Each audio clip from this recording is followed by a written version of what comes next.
everyone, it's Lexi, and in today's video I'm going to share with you some of the books and movies that I've accumulated over the past few months, because I haven't actually done a book slash movie haul in a while. So without further ado, let's get started. So to start out with movies, this is a TV show, but the first one I got was Madam Secretary Season 1, and this is a really good show. It's a political drama about a woman who kind of worked for the CIA when she was younger and then became a professor at a university, but then when this Secretary of State passes away in a airplane accident, the president asked her to step in to fill that role, and it's about all negotiation, things that she experiences, her family is going through, kind of adjusting to this, and kind of all the political drama as well. And I really like it. It's also on Netflix as well. They have the first 2 seasons on there, but it's really good. So if you're kind of into that, and it does have a feminist vibe to it, so if you're kind of into that, then I highly recommend you check this series out. It is so good.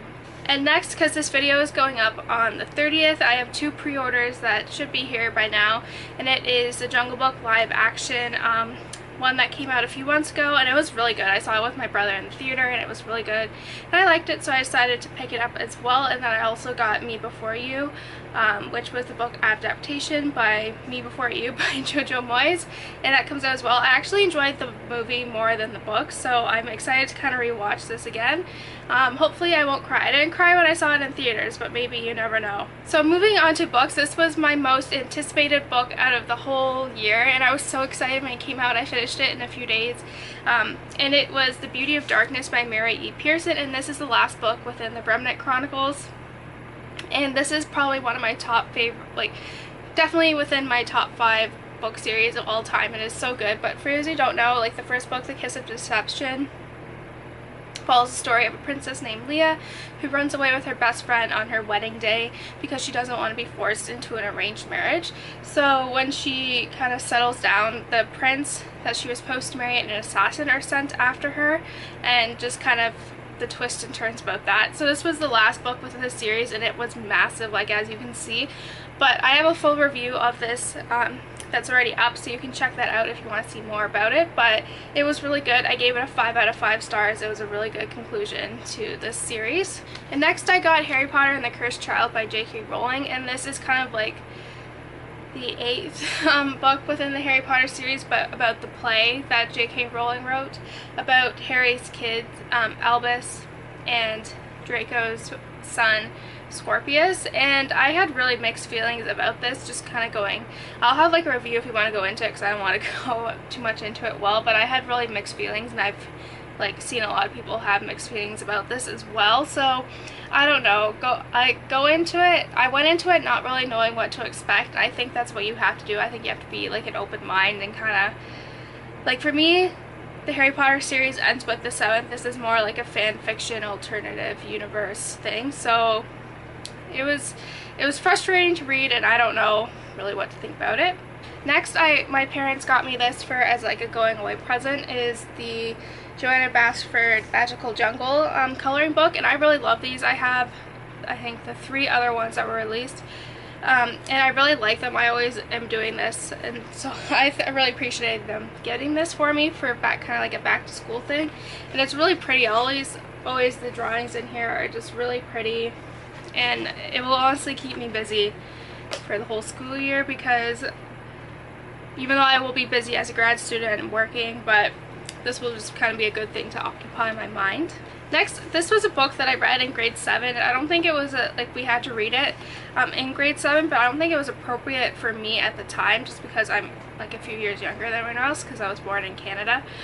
So I started younger when I compared to American students, so I think it was really scary when I read it in grade 7, but now I was it's kind of what I'm into. I'm into the murder mysteries, and it is And Then There Are None by Agatha Christie, and this is a classic murder mystery.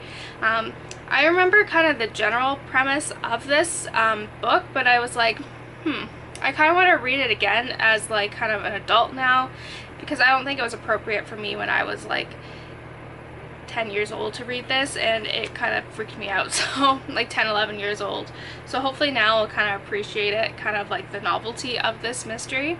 So this is actually the first Colleen Hoover book that I purchased, and it ends with us, and it is about a girl named Lily who just kind of has a very simple life. Like, she's always been working hard, like she's always kind of stuck to herself until she meets this guy named Riley, who's very stubborn and just has like a deep disgust against relationships. So she kind of ends up with this guy, and like when she's kind of in this relationship, she's kind of like thinking about things, and she kind of thinks about her first love, and that's not really all I know about it.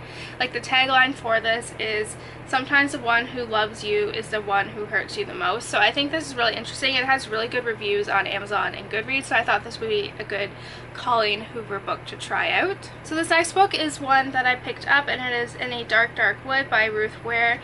And basically, like, the general premise of it is about a girl, like two friends, and they go out in the woods, and one of the friends gets murdered, and she is convinced that like something's wrong. Like, she's like kind of looking back on this a few years after the fact, and just kind of all the events that kind of led up to this and what she think actually happened that day. So I thought this was a really kind of spooky book to read. I think this would be a good one to read around October.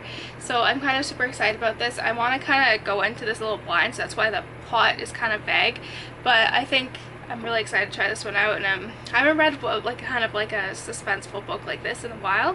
So this one is also one that I had my eye on for a while, so I decided to pick it up, and it is The Lake House by Kate Morton. And basically this book takes place in 1933 about this couple that have like this very grand like summer house. I think it says in Cornwall. I don't know where that is, but anyway, like, they have like this extravagant like party, and during the fireworks display they find out that their 11-month-old son has kind of disappeared from his crib, and basically they find like there's no evidence as to why their son disappeared, and this ends up being very devastating for them. So they kind of move back to London, and they kind of abandon this lake house. And then 70 years later, Alice, who was one of the daughters at the time, kind of revisits this lake house, and just kind of the stories behind it, and just because she receives a letter from one of the detectives about Theodore. So I think it'll be kind of interesting to see. Like, I really kind of like these stories, and I heard great things about this. So this one I thought was kind of interesting because I think this is a kind of an interesting like time period to live in, especially for women, and it takes place in 1935 Manhattan, and it follows a girl named Dottie who is a bookkeeper, and she's kind of rambunctious, I guess you could say, with boys. And then her mother, Rose, who has 5 kids, and she's kind of like she's an immigrant, and she kind of struggles with like the social kind of the changes that young women were going through during the time, and like how they kind of want to modernize and women working and all that. So I thought this was really interesting. I think this is kind of really kind of interesting time period, because especially like in the 20s to 40, like 45, there's a big transition between like women and kind of like their role within society, and how they kind of rebelled against like stereotypes and all that, like corsets, like in the 20s, and having to work during World War II, and just kind of that transition. So I think this will be like a good kind of interesting read, just kind of being thrown into that world now. And so this next one is Everything We Keep by Carrie Lonsdale, and it's about a girl who is a chef named Amy, and she has like the perfect recipe for life, and she is married, like engaged to her fiance. But one day when her fiance gets killed in a boat crash, she kind of discovers that he is not who she thought he was. I think that's right, yep. And so just kind of like everything about that, and she kind of questions like this whole life that she built around him, and just kind of the mysteries and all this other stuff. And I think this will be kind of interesting to see. It also had really kind of good reviews on Amazon as well. And this was one that I saw on Amazon as well, and it looked really interesting, and it is The Wedding Dress by Rachel Hayuk. I think that's how you pronounce it, but basically it's about a wedding designer, like a wedding dress designer, and she is kind of struggling to making a dress for her own wedding until she finds one in like this attic somewhere, and she kind of under like this vintage dress that she finds at a estate sale, and she kind of wants to know like what's the story behind this wedding dress. And so she kind of searches this history of this wedding dress, and basically said it kind of weaves in the story of Emily from 1912, Mary Grace from 1939, Hillary from 1968 and just how their stories intertwine and like all that stuff. So I thought that would be kind of interesting to see. It's like a different read for me, but I feel like this one would be kind of interesting because it does kind of have that history element into it as well. And then finally, this was one that I was super excited about, and it is Lilac Girls by Martha Hall Kelly. And basically this is kind of like The Nightingale by Kristen Hanna, where it follows women during World War II. So let me kind of just read you kind of the inside cover. So it follows the story of Caroline, who is a New York socialite who works at the French consulate, and just how everything kind of changes once Hitler declares war on Poland, like invades Poland. And then it also tells the story from Caroline, who is a Polish teenager who kind of struggles with like the tense atmosphere that Hitler's created and kind of like the rounding up of the Jewish people. And then also from an ambitious young German doctor who kind of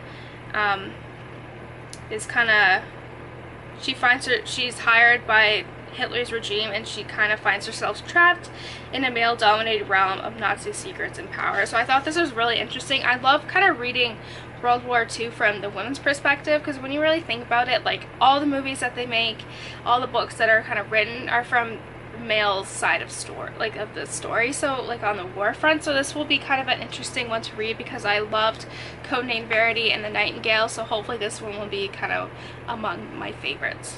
So that's it, guys. I hope you enjoyed this video. Let me know in the comments below what you think about some of these books, or if there's other books you want me to check out. So yeah, don't forget to give this video a thumbs up, and I'll see you next time. Bye, guys.